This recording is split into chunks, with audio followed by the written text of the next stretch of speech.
Ini yang dahsyat ya, yang saya sering katakan bahwa semua dalam Islam itu pokok-pokoknya terkorelasi. Jadi antara ini akidah, ibadah, bahkan turunannya muamalah sampai ke akhlak, itu nyambung semua, ada.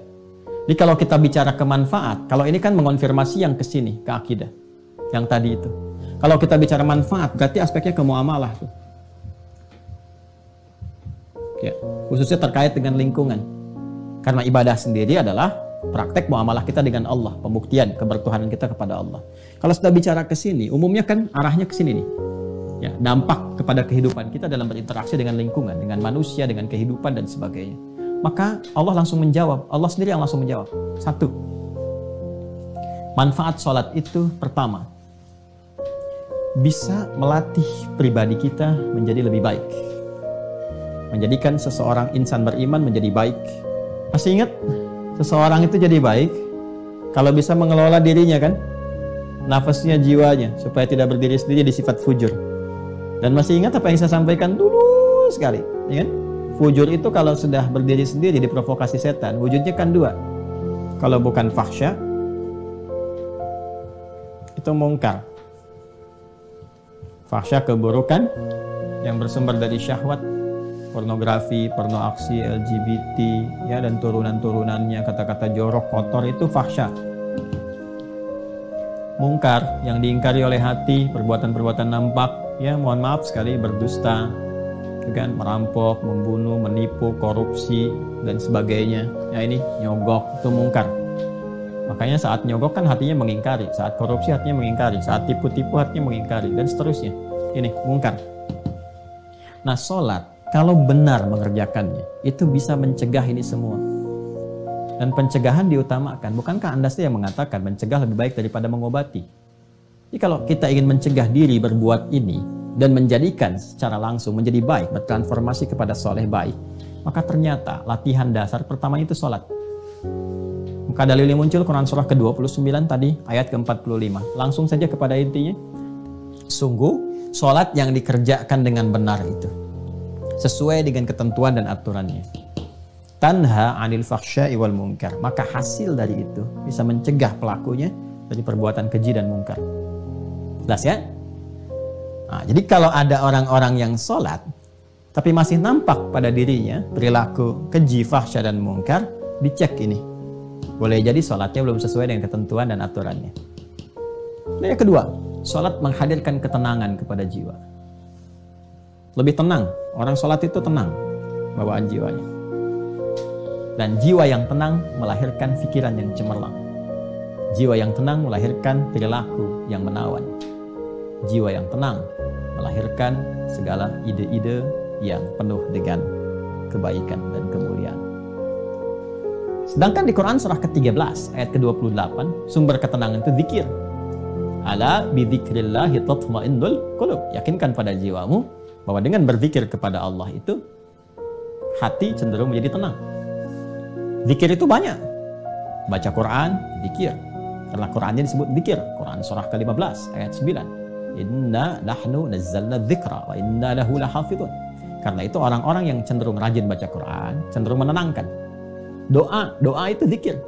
Quran surah ke-7 ayat 205. Wadhkur rabbaka fi nafsika tadarruan wa khifatan wa duna jahri minal qaul. Makanya doa cenderung menenangkan. Kemudian apa lagi? Kalimat thayyibah, astaghfirullah, alhamdulillah, Allahu akbar, subhanallah, itu bagian dari zikir. Ya, fa idza qadaitumus salata fadhkurullah. Kalau tuntas salat, zikir kepada Allah. Quran surah ke-4 ayat 103. Makanya orang-orang yang zikir itu kelihatan tenang. Ya, ahli zikir itu tenang. Gak ada ahli zikir emosian. Tenang. Ahli zikir itu tenang. Auranya, karismanya, macam-macam itu. Zikir. Dan sholat itu puncaknya zikir karena memadukan semua itu. Dalam sholat ada takbir, Allahu Akbar. Dalam sholat ada tahmid, Alhamdulillah. Dalam sholat ada apa lagi? Ada tasbih, Subhanallah, Subhana rabbiyal a'la wa bihamdi. Dalam sholat ada istighfar, Allahumma gfirli, Subhanakallahumma bihamdika, Allahumma gfirli. Dalam sholat ada Al-Quran, Al-Fatihah, baca Al-Quran. Ya, dalam sholat rukuk, sujud ada doa, dan seterusnya. Gabungan. Makanya orang sholat itu harusnya cenderung lebih tenang. Dan sholat disebut zikir. Balik ke Quran surah 20, Thaha, ayat 14. Disebutkan ketika Allah mengaitkan salat dengan iman, faedahnya zikir. Innani anallahu la ilaha illa ana fa'budni wa aqimis salata li dzikri. Ya, Tunaikan sholat dengan benar sebagai zikir kepadaku. Zikir kepada Allah itu puncaknya dalam sholat. Makanya sholat itu dahsyat. Jangankan sholat saat mau dilakukan, tempat sholatnya aja bikin tenang. 3. Sarana curhat terbaik yang mempercepat pengabulan doa. Ini, percepat terkabulnya doa. Curhat kita kan pada Allah dalam bentuk doa. Quran surah ketiga contoh, Ali Imran ayat 38 sampai 39. Ya, tentang kisah Nabi Zakaria yang divonis nggak mungkin, yang mustahil kata manusia punya keturunan. Nabi Zakaria sudah beranjak sepuh, fisiknya sudah letih, rambut memutih.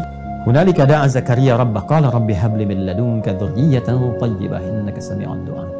Dia berkata, ya Allah, mereka mengatakan aku nggak mungkin punya keturunan.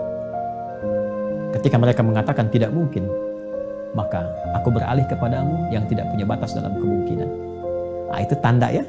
Itu fikih Quran tuh. Jadi kalau orang sudah mengatakan ini nggak mungkin bu, ini nggak bisa pak, itu tanda langsung dari Allah bahwa Allah ingin mengabulkan apa yang Anda mohonkan langsung tanpa perantara.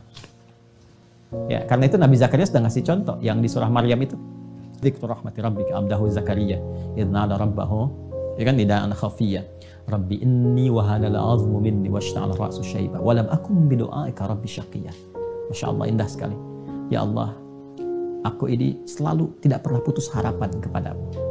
Aku selalu berdoa, dari rambutku masih menghitam sampai memutih, fisik letih, tapi aku gak pernah putus dalam memohon rahmatmu, berharap kepadamu. Itu apa? Minta keturunan. Puncaknya dimohonkan tuh di mihrab itu dalam sholat. Mereka mengatakan mustahil. Dan inilah ya tanda pertamanya. Maka aku memohon kepadamu ya Allah yang tidak pernah punya batas dalam pemberian. Anugerahkan kepadaku dari sisimu saja. Karena orang mengatakan gak mungkin, aku minta darimu saja. Ya, keturunan terbaik.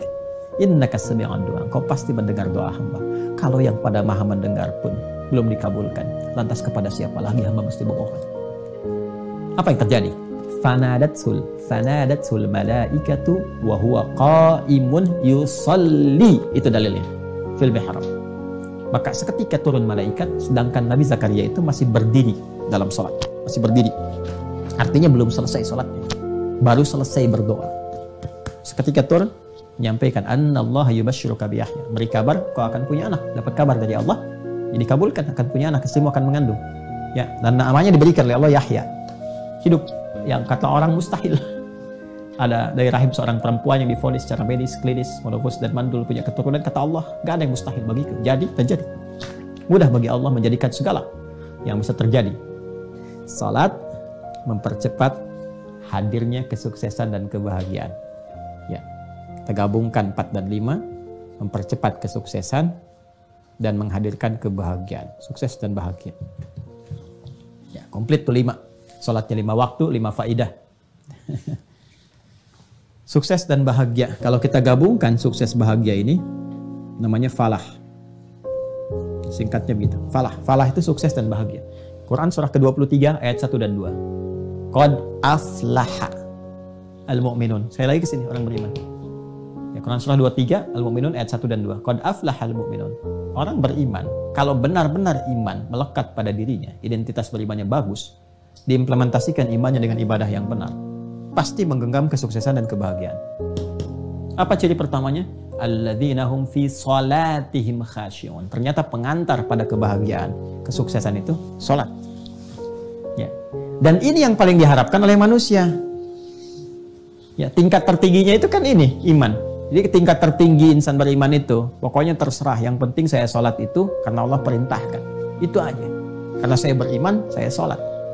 Ya, tapi kan tadi saya katakan, ada yang ciri khas anak-anak, ada yang orang dewasa matang dengan kedewasaan dan akalnya, ada yang dewasa kekanak-kanakan, masih nanya juga dan sebagainya.